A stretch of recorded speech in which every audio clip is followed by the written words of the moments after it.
আদা এবং 5-6 খণ্ড দারচিনি আর 15-20টা লবঙ্গ অ্যাড করে দিলাম। Half cup vinegar.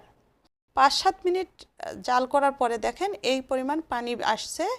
এখন এই পানিটা সম্পূর্ণ আমি শুকিয়ে নিব, মানে গায়ে গায়ে পানি থাকবে, এই পর্যন্ত পানিটা শুকিয়ে নিব।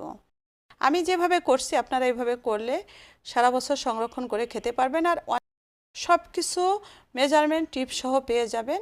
আশা করি আপনাদের উপকারে আসবে।